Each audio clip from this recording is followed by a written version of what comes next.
क्या दुनिया में विश्व युद्ध की दस्तक एक बार फिर तेज हो सकती है? इजराइल ने जिस तरह से हमास के चीफ को ईरान में घुसकर मार गिराया, उसके बाद दुनिया सहमी हुई है। ईरान के सर्वोच्च नेता आयतुल्ला अली खोमेनेई ने हमास नेता इस्माइल हानिया की हत्या के बाद इजराइल को कड़ी सजा देने की कसम खाई है। वहीं इजराइल कह रहा है कि वो हर हालात के लिए तैयार है। उसने अभी तक इस हमले की जिम्मेदारी नहीं ली है। 7 अक्टूबर 2023 इजराइल पर हमास का हमला। 297 दिन बाद इजराइल का बदला। इजराइल ने हमास के चीफ को मार गिराया।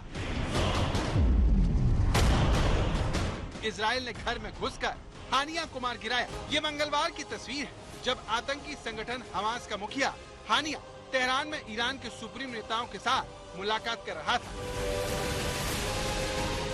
हानिया ईरान के नए राष्ट्रपति के शपथ ग्रहण में शामिल होने पहुंचा था। तेहरान में ईरान के मंत्रियों और बड़े नेताओं के साथ जब हानिया मेल मुलाकात कर रहा था, तब की तस्वीर देखिए। चेहरे पर तनिक भी शिकन या किसी भी चिंता के निशान नहीं है। इस तरह की किसी आशंका के कोई निशान नहीं है कि चंद घंटे बाद ही इजराइल घर में घुसकर उसे मारने वाला है। इजराइल ऐसा सटीक हमला करने वाला है जिससे हानिया को बचने का मौका भी नहीं मिलेगा। हमास की तरफ से जारी बयान के मुताबिक तेहरान में अपने पर हुए इजरायली हमले में हानिया मारा गया। मंगलवार को ईरान के नए राष्ट्रपति मसूद पजेश्कियन के शपथ ग्रहण समारोह में शामिल होने के बाद हानिया मारा गया।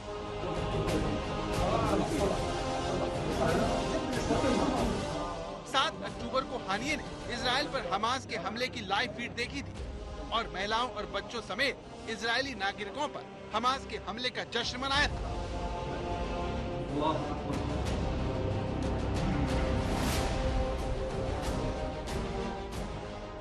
इसी के बाद से वो इजराइल के निशाने पर था। इजराइल ने कह दिया था कि 7 अक्टूबर के गुनहगार चलती फिरती लाश है। आज नहीं तो कल उनका अंत हो जाएगा। एक एक कर इजराइल अपने दुश्मनों का सफाया करता जा रहा है। इजराइल की बात मंगलवार को सही साबित हो गई और हमास का चीफ सबसे सुरक्षित किले में मारा गया। ये तस्वीर ईरान के नए राष्ट्रपति के शपथ ग्रहण समारोह की है। इसमें हमास चीफ हानिया मौजूद था। इस दौरान वहाँ पर death to America, death to Israel के नारे लग रहे थे। लेकिन रात को हमले में हमास चीफ को मौत के घाट उतार दिया गया।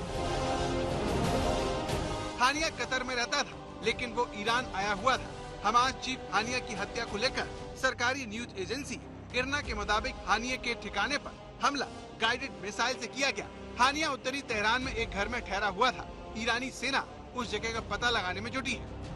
मेरे ख्याल इजराइल ने कुछ कैलकुलेशन जरूर की होगी कि ये बात कहां तक जाएगी। अब मेरे ख्याल एक संदेश ईरान को भी दिया गया है ना, कि पिछली बारी जब ईरान ने इजराइल के ऊपर मिसाइलें डाली थी तो इजराइल ने एक सिंबॉलिक सा स्ट्राइक किया था ईरान के ऊपर। लेकिन ये जो कल हमला हुआ है या आज सुबह जो हमला हुआ है, हमास के दहशतगर्द को मारा गया है, तो उसका एक संदेश ईरान की जो लीडरशिप है उसको भी है ना, कि अगर हम इसको उड़ा सकते हैं तो फिर तो आप में से कोई भी हमसे बचा हुआ नहीं है। तो अगर आप हमारे ऊपर अटैक करेंगे तो फिर चाहे वो IRGC हो, चाहे वो सुप्रीम लीडर हो, चाहे वो कैबिनेट हो, तमाम लोग आपके निशाने पे हो सकते हैं। फिर तो मैं तो नहीं मानता कि बिना अमेरिका की कोई ना कोई सांठ गांठ के इस तरीके का हमला हो सकता था। दूसरी चीज ये कि ये हमला हुआ कैसे है, मेरे ख्याल ये हमारे को कभी भी पूरी तरीके से पता नहीं लगेगा, या एटलीस्ट औपचारिक तौर पर आज तक नहीं हमारे को पता लगा कि पहले के कैसे हमले हुए। हाँ, कुछ लीक्स होंगी, कुछ बातचीत होगी, लेकिन पुख्ता जो एक सबूत होता है, एक ऑफिशियल लेवल का बयान मुझे तो नहीं लगता कि आएगा, क्योंकि पहले भी नहीं आया।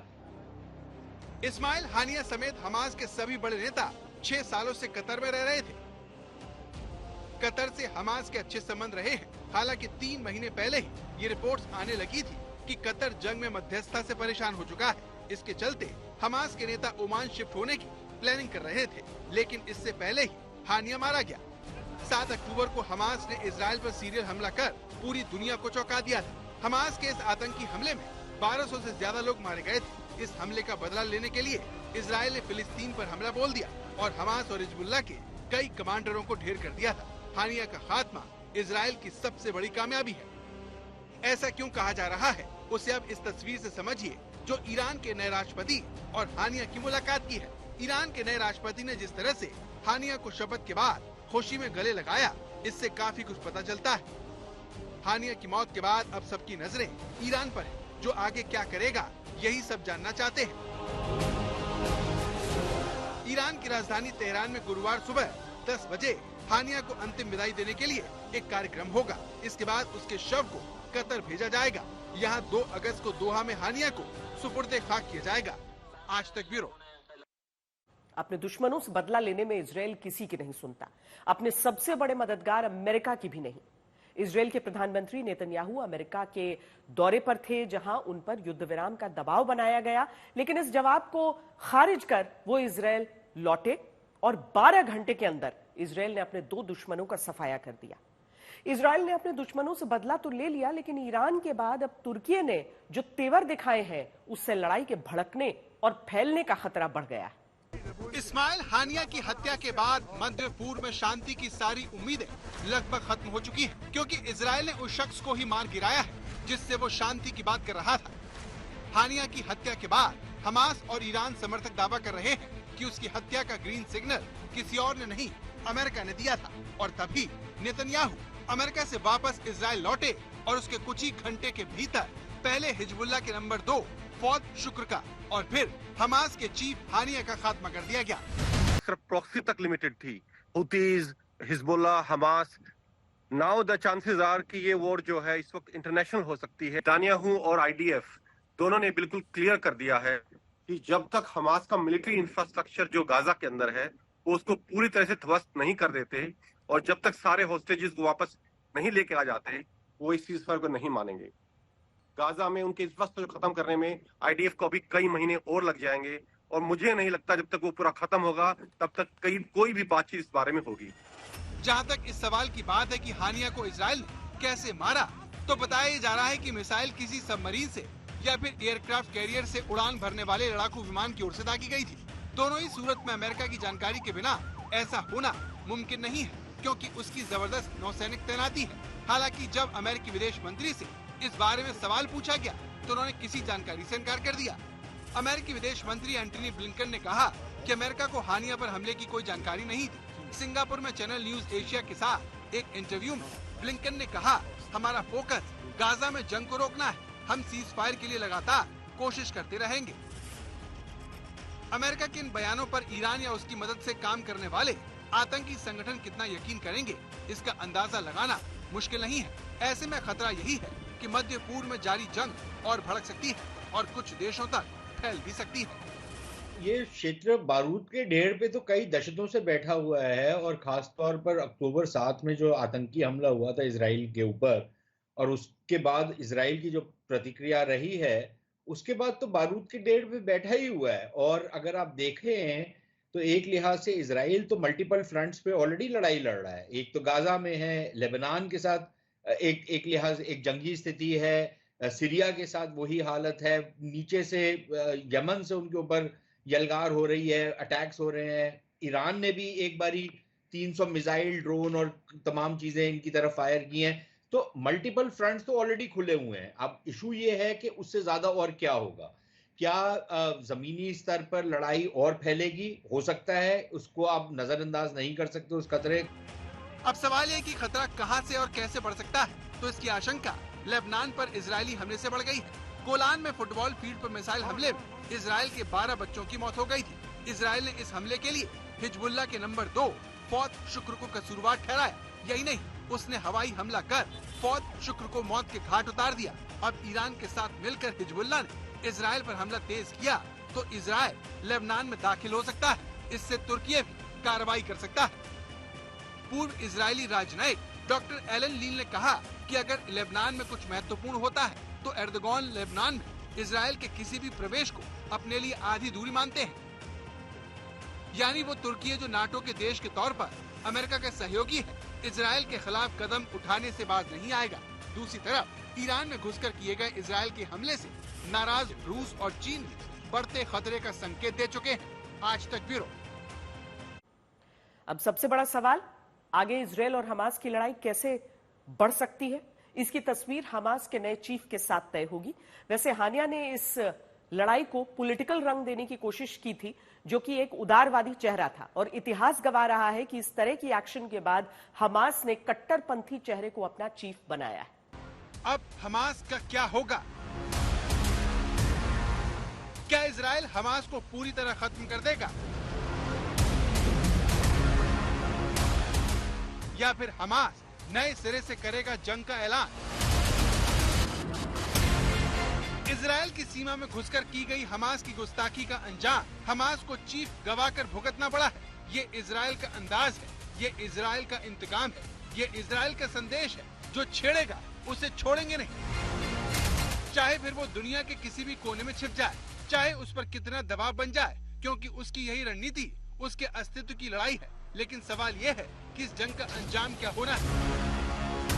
क्या हानिया की मौत के बाद इस बदले की जंग का ये चैप्टर खत्म हो जाएगा, या फिर हमास का नया चीफ इस लड़ाई को कैसे आगे लेकर जाएगा? मैं नहीं मानता कि स्ट्रेटेजिक सोच की कमी है या कैपेबिलिटी की कमी है। ये एक देश का नजरिया है। इजराइल ने अपने लिए जो रेपुटेशन बनाई है और वो उस रेपुटेशन पे हमेशा कायम है कि वो हमेशा घर में घुस के या अपने एक, आपको मैं उदाहरण देता हूं, कुछ साल पहले उनका एक सोल्जर अगवा किया गया था और उस एक सोल्जर के लिए उन्होंने पूरा अटैक कर दिया था। तो एक देश का एक अपना स्ट्रैटेजी है और अपना मोडस ऑपरेंडी है। हमारे में एक पॉलिटिकल विल पैदा होनी चाहिए पहले। कैपेबिलिटीज हैं और कैपेबिलिटीज आसानी से बनाई जाती हैं, एक बार इंटेंट बनाने की जरूरत है। इस्माइल हानिया को हमास के दूसरे कट्टरपंथी सदस्यों की तुलना में एक उदारवादी के रूप में देखा जाता था। कट्टरपंथी फिलिस्तीनी समूह के भीतर उनकी छवि एक ऐसे व्यक्ति की थी जो व्यवहारिक दृष्टिकोण रखता था। हमले में हानिया की मौत के बाद अब उसके उत्तराधिकारी के बारे में सवाल उठे हैं। आशंका जताई जा रही है कि उसकी मौत के बाद किसी कट्टरपंथी को खाली जगह पर बैठाया जा सकता है। ये इजराइल के लिए अच्छी स्थिति नहीं होगी। इतिहास में देखा गया है कि हमास के भीतर नेताओं की हत्या के बाद उसकी जगह अक्सर कट्टरपंथियों ने ली है।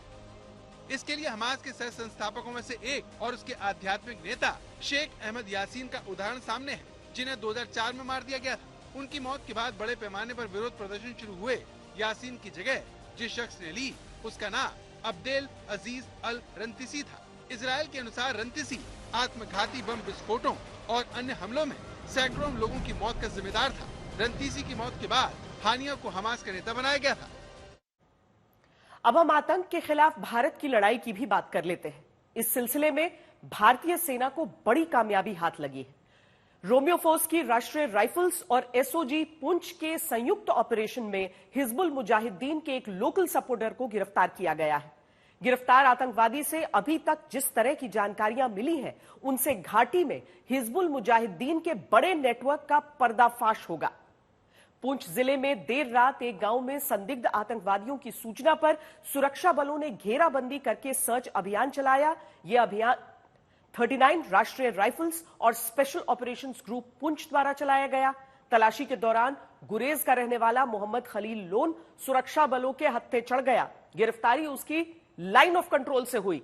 मोहम्मद खलील पाकिस्तान में बैठे हिजबुल मुजाहिदीन के कमांडर के इशारे पर घाटी में आतंक के नेटवर्क को मजबूत करने में जुटा था। मोहम्मद खलील पाकिस्तान से भेजे गए हथियारों को एक जगह से दूसरी जगह पहुंचाने के अलावा आतंकियों के गाइड के रूप में काम करता था। गिरफ्तार किए गए आतंकी के पास से पाकिस्तानी फोन और कई राउंड गोलियां बरामद हुई हैं। ऐसी बंदूक भी बरामद हुई जिस पर मेड इन चाइना लिखा है। खलील लोन की गिरफ्तारी के बाद सुरक्षा बलों को उम्मीद है कि घाटी में हिजबुल मुजाहिदीन के और भी मददगारों का पता लगाया जा सकेगा। साथ ही जम्मू की तरफ, पुंछ की तरफ फैले हिजबुल मुजाहिदीन के नेटवर्क को ध्वस्त करने में बहुत बड़ी मदद मिलेगी।